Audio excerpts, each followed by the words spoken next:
Assalamualaikum warahmatullahi wabarakatuh. Perkenalkan, saya Dita Aulia Ramadhani dengan NIM A1E12356 dari Program Studi Bimbingan dan Konseling Universitas Jambi.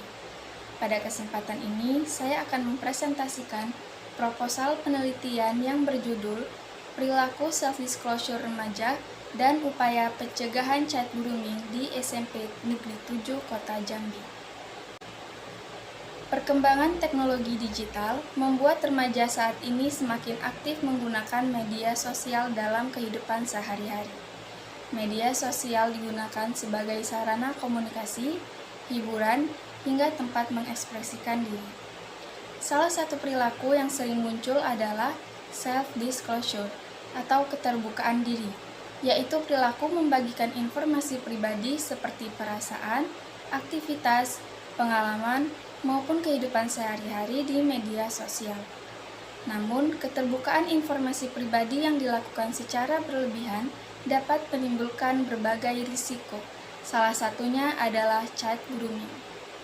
Child grooming merupakan proses manipulasi yang dilakukan pelaku secara bertahap untuk membangun kedekatan emosional dengan korban dengan maksud dan tujuan tertentu.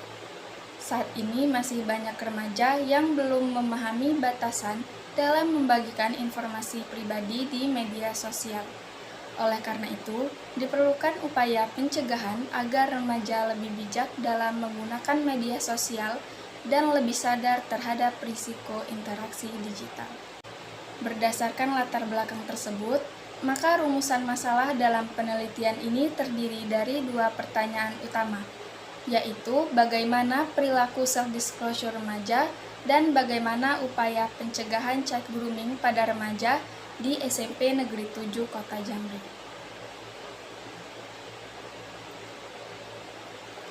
Tujuan dari penelitian ini yaitu untuk mendeskripsikan perilaku self-disclosure remaja serta mendeskripsikan upaya pencegahan child grooming pada remaja di SMP Negeri 7 Kota Jambi. Tujuan dari penelitian ini yaitu untuk mendeskripsikan perilaku self-disclosure remaja serta mendeskripsikan upaya pencegahan child grooming pada remaja di SMP Negeri 7 Kota Jambi.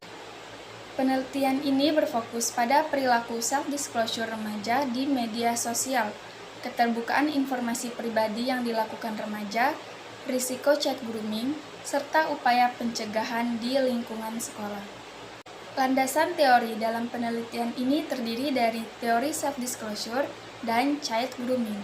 Self-disclosure merupakan perilaku individu dalam mengungkapkan informasi pribadi kepada orang lain, baik berupa perasaan, pengalaman, maupun aktivitas sehari-hari. Menurut Altman dan Taylor, self-disclosure memiliki aspek breadth atau keluasan informasi dan depth atau kedalaman informasi yang dibagikan. Sedangkan child grooming merupakan proses manipulasi yang dilakukan pelaku secara bertahap untuk membangun kepercayaan dan kedekatan emosional dengan korban. Perilaku biasanya memanfaatkan informasi pribadi korban untuk melakukan pendekatan secara emosional. Penelitian terdahulu menunjukkan bahwa remaja aktif melakukan self-disclosure di media sosial dan terdapat risiko terhadap privasi digital. Penelitian sebelumnya juga menunjukkan bahwa media sosial menjadi tempat utama remaja dalam membagikan informasi pribadi. Kerangka berpikir penelitian ini menunjukkan bahwa perkembangan media sosial meningkatkan perilaku self-disclosure remaja. Keterbukaan informasi pribadi yang dilakukan secara berlebihan dapat meningkatkan risiko penyalahgunaan informasi dan child grooming. Oleh karena itu, diperlukan upaya pencegahan di lingkungan sekolah. Penelitian ini menggunakan pendekatan kualitatif dengan jenis penelitian fenomenologi. Pendekatan kualitatif dipilih karena penelitian ini bertujuan memahami fenomena secara mendalam berdasarkan pengalaman dan pandangan subjek penelitian. Lokasi penelitian dilakukan di SMP Negeri 7 Kota Jambi dengan subjek penelitian yaitu siswa yang aktif menggunakan media sosial. Teknik pengumpulan data dilakukan melalui observasi, wawancara mendalam, dan dokumentasi. Tahapan penelitian dalam penelitian ini terdiri dari beberapa tahap. Tahap pertama yaitu pra-penelitian, di mana peneliti menentukan masalah penelitian, menentukan lokasi penelitian, serta menyiapkan pedoman wawancara dan observasi yang akan digunakan selama penelitian. Selanjutnya yaitu tahap lapangan.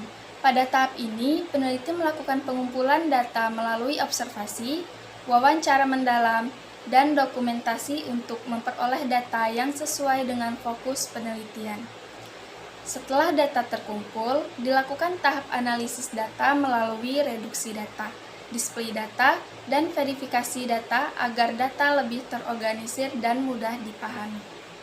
Sekian presentasi proposal penelitian dari saya. Terima kasih atas perhatian Bapak. Wassalamualaikum warahmatullahi wabarakatuh.